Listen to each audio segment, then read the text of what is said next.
Hello, welcome everyone. So,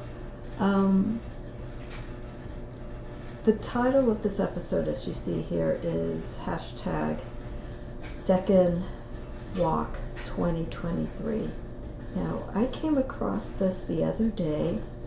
I have not been able to follow or to catch up on a lot of channels. I tend to just randomly, if I have a moment, click and see a channel or two that I've subscribed, followed, and then I see what's going on. But there's this hashtag that I've seen pop up. I first saw it through Candy, Soul, and Soil, and then you go from one video to the next and you find out quite a few people have been doing this.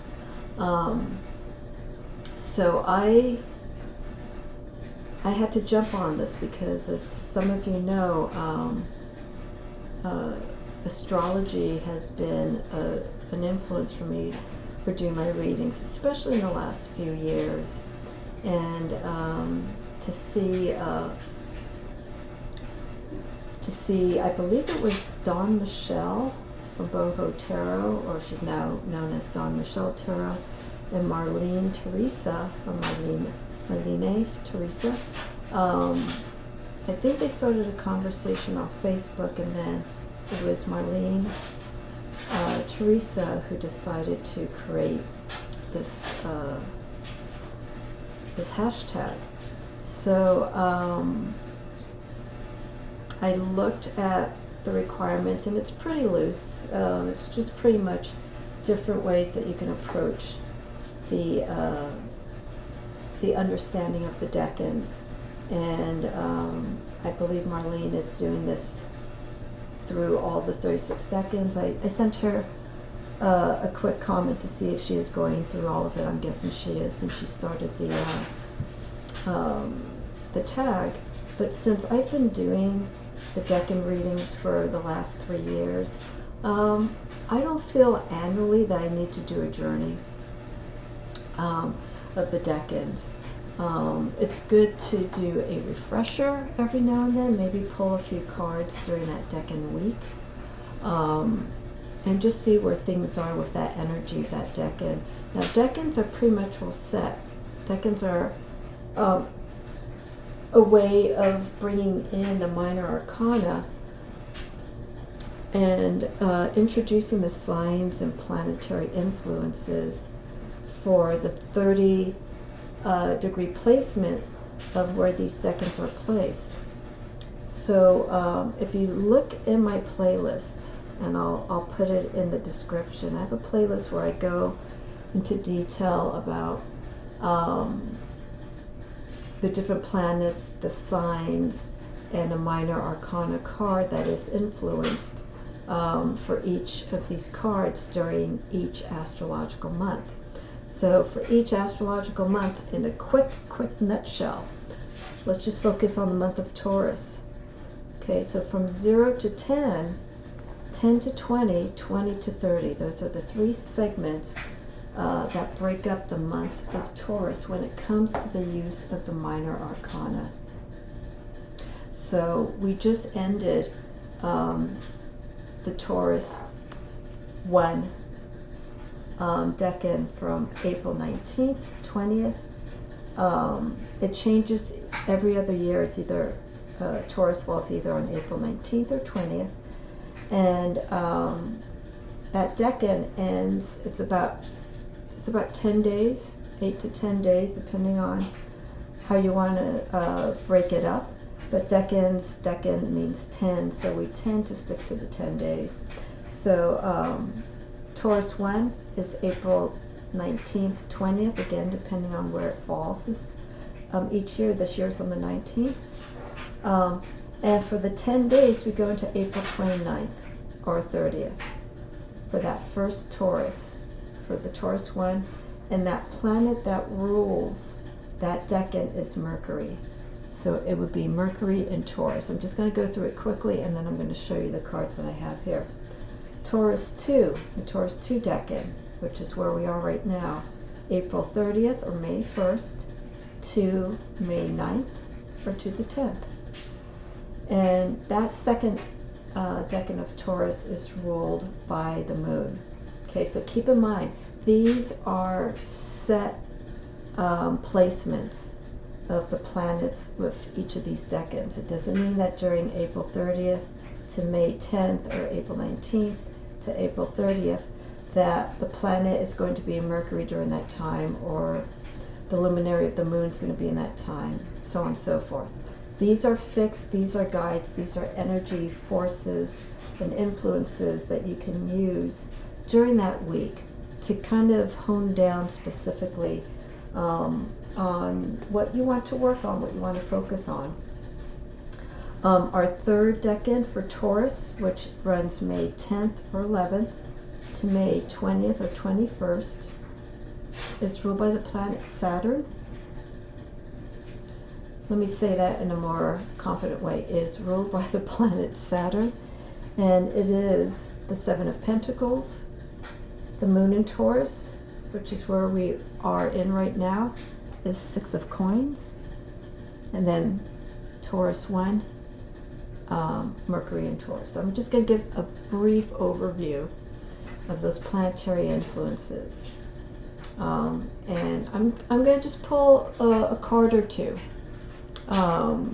for this upcoming week of the Taurus 2, which is ruled, this decan is ruled by the moon in Taurus. And I'll talk about that energy in a moment. Okay, so we're in Beltane too. So Beltane, we tend to have a different kind of energy going on with Beltane, being that we are in the month of Taurus. I discussed this in the video episode with the reading that I did for Beltane, and the influence of Taurus, how it is a value of security, of investments, what is of great value, what is of great importance. How do we secure these aspects of what we are putting our time, our hard work, our energy towards, our money? What's our approach to it? How do we feel about that? Okay, so that's just a brief paragraph of Taurus energy for it being the sun placement for this month, and that's from April 19th to May 19th or 20th, and then we move into Gemini. So with this energy of Beltane, everything's fiery, everything's fertile, everything is of peak of abundance energy. Okay, it is of procreation, it is also of birth. During this time we are mid-spring. So all this energy that we have happening right at this moment is the backdrop of this energy of Taurus. Now, weather-wise, it's different. Okay, we're getting a strong influence of how spring doesn't really quite come the way that we normally would like to have it, with sunshine from here on end. No storms or anything like this. We are still in flux with the climate change and the global warming. So I like people to kind of keep in mind, even though we are in the spring season, that energy of how we normally know the weather, we shouldn't really stay affixed to that energy of the weather.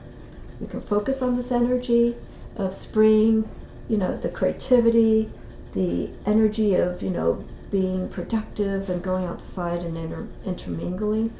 It's challenging when it's cold and it's gray in some areas of where we are, but we can still work with this energy, and that's what I want people to focus on during this month. So we have this fiery aspect of Beltane. Okay, it's a celebration. It's also a purging of Beltane, because we're working with this fiery energy. It's a burning, it's a letting go, it's a permanent release of things that we don't normally need. It's a cleansing of sorts, but it is also a time, once we've released and cleansed through fire, it's a time of bringing in new energy, fresh fresh perspectives on things. As you know, when fires take place, it basically almost seasons the ground for new growth. Okay, everything that has burned, unfortunately, things that are just beginning to grow sometimes get caught in firestorms. But when things are burned, like old broken trees and stuff like this, fire's preparing the ground for new growth. It takes years, it takes decades. The earth does replenish itself, but it takes time. And that's a reminder of that Taurian energy and also with Beltane, that fiery energy. As we're purging things out and we're burning things away, we are setting a ground, we're setting a foundation, we are setting the stage for something new to take form. But we need to have patience. Okay, that's something we always have to remember about. So let me go into this. So our 5 of coins that we have here is ruled by Mercury in Taurus. Okay, again, this is the Golden Dawn system. Again, remember these planets are only fixed based on the astrological attributes for each of the minor arcana. Does not mean that we are currently in Mercury in Taurus, or the moon's in Taurus, or Saturn's in Taurus. Okay, these are just guides when it comes to working with this energy. So with the 5 of coins, I'll bring this card up. This is the Crow's Magic by Londa Marks. Okay, which is out of print. Okay, this is a deck that came out, I think, in the late 90s, 96, 98. So it's a very unique deck because of its graphics and the way the coins and the swords, wands, and cups are depicted. There's a strong use of animal primal energy that's in this deck, which I love very much. The crow does show up in the background in some of these cards, as we could see here with the Empress. It's right there in the shadow. The crows are always around, whether we see them or not. We can feel their energy, we can hear them. So with this Mercury in Taurus, okay, Mercury is of the intellect, but is also a form of intuition, knowing the choice that we've made is the right choice. That's what reasoning is. When you reason a situation out, logically it makes sense, but also in your heart, that intuitiveness, it's the direction to go to.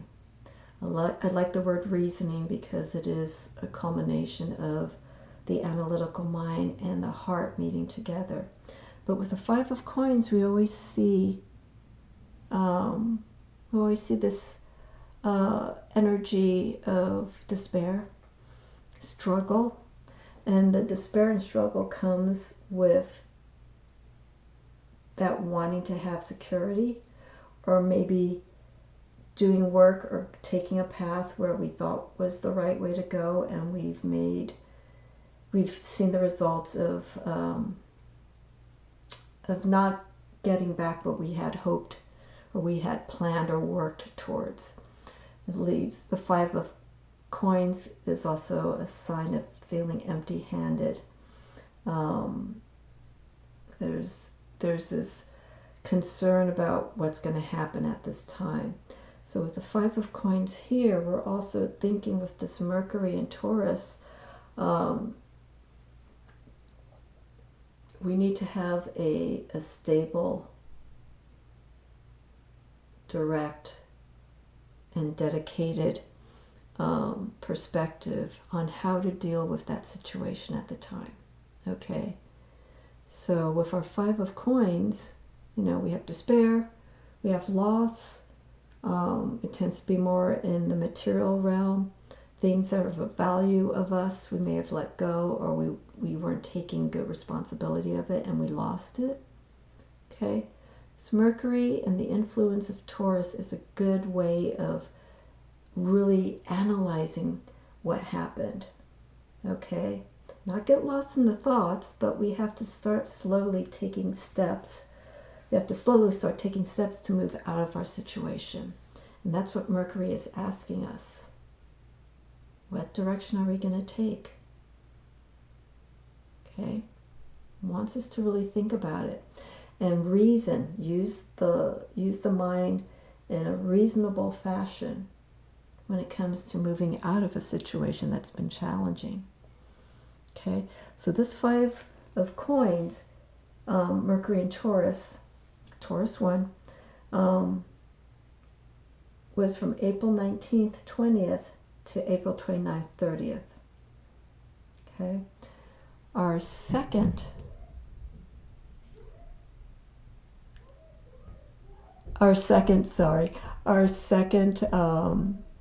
Decan here in Taurus is 6 of coins. Sorry, I just heard my neighbor upstairs. I wanted to make sure she was okay. 6 of coins, which is Moon in Taurus. Okay. So here, with our Moon in Taurus, 6 of coins represents the actions that are starting to take shape after we have gone through our 5 of coins journey. So our 6 of coins is the gifts, the bounty. The Moon in Taurus is where we are emotionally connecting with the results, the resources that we used, choosing the right influences, tools to get us to where we are here with the 6 of coins. Okay. So with our Moon in Taurus, we're trying to create a stability coming out of this 5 of coins. And so with the 6 of coins, we have a reason to be blessed and feeling grateful for what we have. And that's where the gifts, that's where the abundance comes in. But also to remember to look back, to give back to those influences that we've had, whether it's people who came in and supported you, or giving back to the resources that we took in that helped us change this situation from the 5 of Cups to the 6 of Cups. The Moon is that sensitivity. It's that awakening. And so we need to be mindful of this. Okay? So now, with our 7 of coins, 7 of coins here, the Taurus 3 is Saturn in Taurus. And this starts May 10th, 11th to May 20th, 21st. And that wraps up the month of Taurus. That's 7 of Pentacles, the Taurus 3. And here, with the 7 of Cups, we see production, the work. We're seeing the results. Okay, we're seeing the results of what's happened. Okay, here we're seeing the work that has come about from our results of the 5 of coins. Here is what we are utilizing, what we are currently having with our abundance, with our investment, our security, and where we're taking it. Okay, we want to continue this growth with the 7 of coins. Okay, so with Saturn, okay, Saturn is the planet. It is actually ruled by Earth.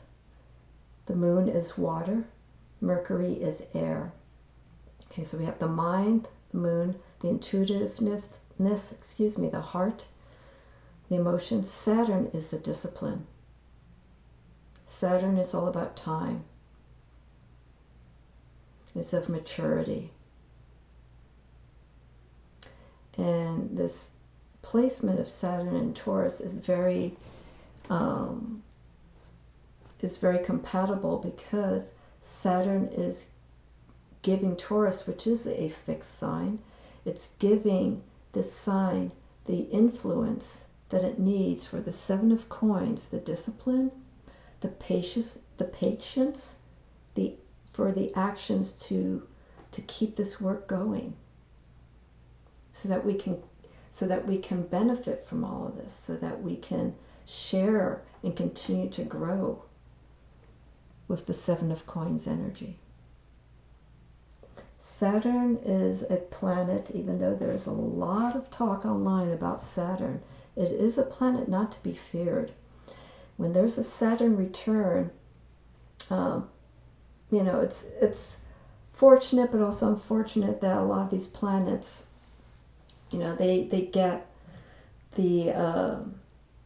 the personality and characteristics that a lot of people don't like. Some people don't want to have Saturn in their sign, because when it returns, they feel like, everything's going back in time, and you're going through like past life work, karmic work, all of this. This is the journey of who we are. We go in cycles, and so do the planets. Okay, Saturn is one of the slower moving planets.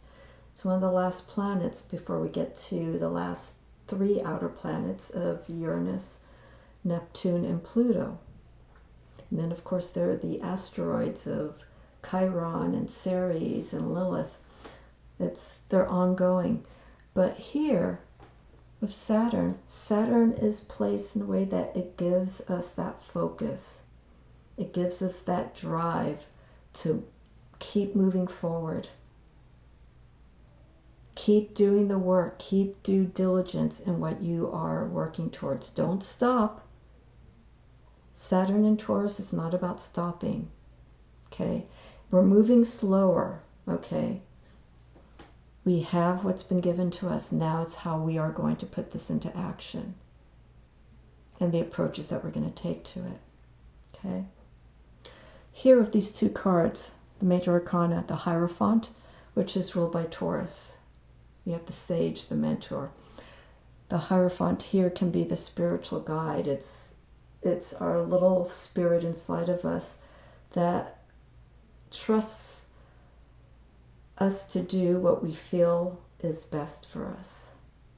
And what I mean, what is best for us, is what's going to produce a good outcome. The Empress here, okay, conception and intuition. Okay, Empress is ruled by Venus. Venus is the planet that is ruled by Taurus. So Venus it is connected to the earth. It is connected to nature. It is connected to things that are of natural influence. It is of caring for ourselves, but also showing care for others. Okay? And Taurus is a sign, it not necessarily is overly extravagant, but it could be based on where Venus is placed in someone's chart. So with the Venusian influence, things come very natural to us. There's a natural quality when it comes to Taurus when working in certain situations, okay, and also caring for yourself, and also for the things that you are working hard towards, and also for wealth, and also for one's own self-worth. Okay, those are influences of Venus.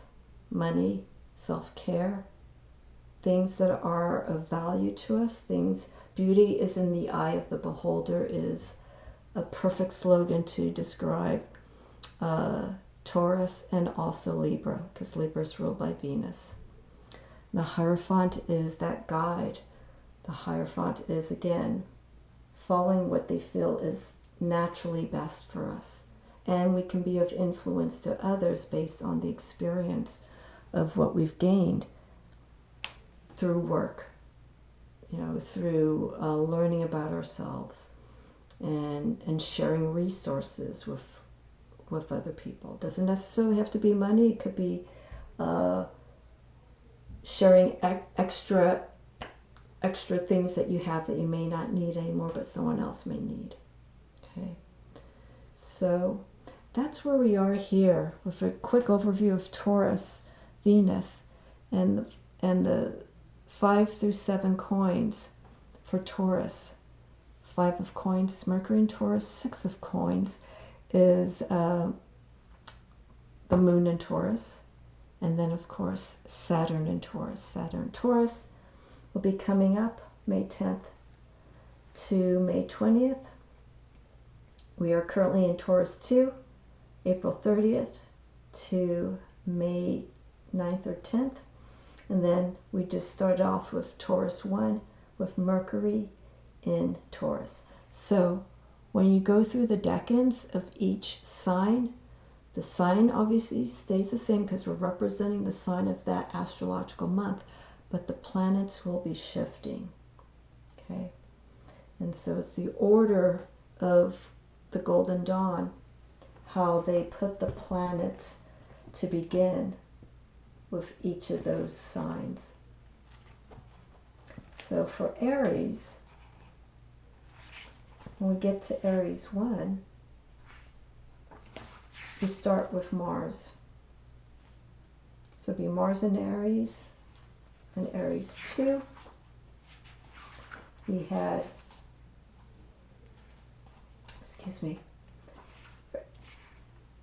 for Aries 2 was Venus in Aries. I'm sorry, it's the Sun in Aries. I'm corrected on that. And then Aries 3 is Venus in Aries. And those cards are Wands. 2 of Wands for Aries 1, Mars in Aries. 3 of Wands, which is the Sun in Aries. And Mars is the ruling planet for Aries. And then Aries 3 is Venus in Aries, and that's 4 of Wands. Okay, so we go through all the elements and all the astrological signs. So for Gemini, we'll be going through the swords. And numerically, they change as well. The cardinal signs, like Aries, 2, 3, 4. The next cardinal sign we have will be Cancer. So Cancer will be 2, 3, 4 of Cups. Aries is 2, 3, 4 of Wands. Libra is the next cardinal sign. It would be 2, 3, 4 of Swords. And then for water, our cardinal sign for water would be, I know I'm missing one right here. No, I got Cancer. No, it's just those 3. So we have the 3 cardinal signs. And the cardinal signs are the initiators. They start each season. I am missing one. It's just not coming to me. And they will all be 2, 3, and 4. Okay. So just want to throw that in as a loop for the order. But anyhow, for Taurus, this is a month of where we're going to be moving with this energy slowly. We came out of our fiery influence of Aries. Now we're going to slow our energy down with Taurus and work with the creativity that we're building, the abundance that we're hopefully expending out, and putting it into good work, where we are taking it with these planetary influences of Mercury, Moon, and Saturn for each of these decans. Okay, so there you have it. Any questions, feel free to ask. Again, I want to thank Marlene, Theresa, and Don Michelle for creating a discussion about the decans and putting this challenge out to people. I thoroughly enjoyed this. I will be doing more decan work and infusing more astrology into my practice. So this video, you could say, is almost the beginning of how the direction of my channel will be moving towards. Okay, some decks that I also want to recommend, and a book. There's quite a few books out there talking about tarot and astrology and how to work with the decans. But 36 Decans by T.Susan Chang. This book is already worn down, as you could see here. Is an excellent journal account from T.Susan Chang, where she used the decans to relate to personal experiences that she had during certain times of the year in line with the astrological signs. So I put that in the description box. 36 Secrets by T.Susan Chang. Decks that you can work with. Again, this is the Crow's Magic Tarot. Another deck that I think would be great to work with. It's unusual when you think about it, but I actually like it because imagery, it makes me focus on the energy. Is The World Unknown by Krans. I have the tarot size, but here's the pocket edition. And you can work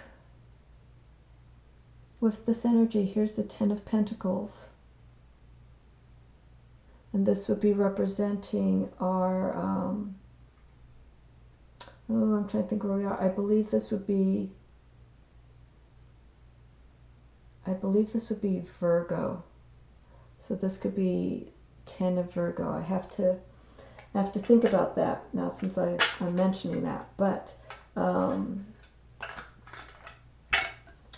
I like The Wild Unknown because there's no keywords. We're just look at the number and at the imagery, and then we can read more into that energy and see how that influence can come into play when it comes to going through the Decan journey. So I am double checking here. I believe it is yes, it is the Ten of Pentacles for Virgo, not Capricorn, because it goes in the order of cardinal signs, fixed signs, and then mutable signs. Anyhow, so Pocket Tarot, the World Unknown version, is a good one. And one other deck here that I worked a lot with when I first started my Decan journey is the Unified Esoteric Tarot by Attila, Karpathy. And this deck is a very complex deck because it does involve the decans. But what is unique about this deck, this is how much I've used this deck. But what is unique about this deck is Attila puts in the astrological signs, their characteristics of fixed, mutable, cardinal, fixed, or mutable. He puts in all 10 planets. The Golden Dawn only worked up to the planet of Saturn, and then it goes back to Mars. It does not include Uranus, Neptune, or Pluto. So this deck here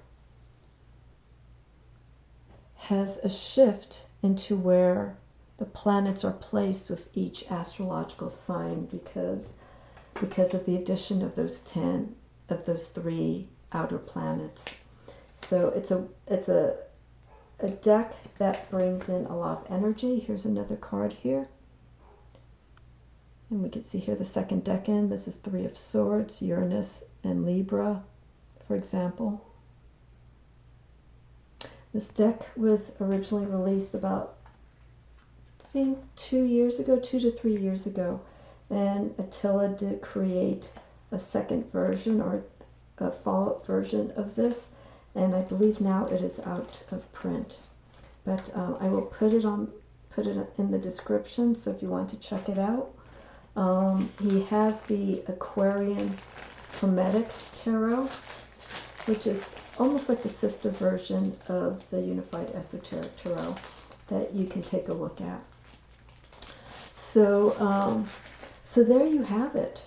I went on a little bit more than I wanted to, but that's always good. Some random thoughts that come my way. So this is a overview of the decans for Taurus and some of the decks you can work with. My interpretation of these cards here with the Venus for Empress and the Taurus Hierophant influences, 5, 6, and 7 of coins. What do you feel with this reading? How do you approach this decan walk, and what results are you seeing from it so far, if you already started? Let me know in the comments, and feel free to share this walk with everyone else. You know, put mentions to people that you may have seen the video from, and pass it down. But I think this has been a wonderful way. 3 years ago, when I discovered working with the decans, it really deepened my practice in so many ways. So I'm really grateful for specifically the Unified Esoteric Tarot to come my way and to just work with that deck for about 1.5 years, and to get familiar with the planets, the signs. Also, the houses are in here. It's a wonderful deck to learn with the tarot. So so yes, let me know your feedback, and I hope you will take part in this hashtag if you do want to deepen your practice a little bit more with the tarot and astrology. Everyone, have a wonderful week, and thank you for watching.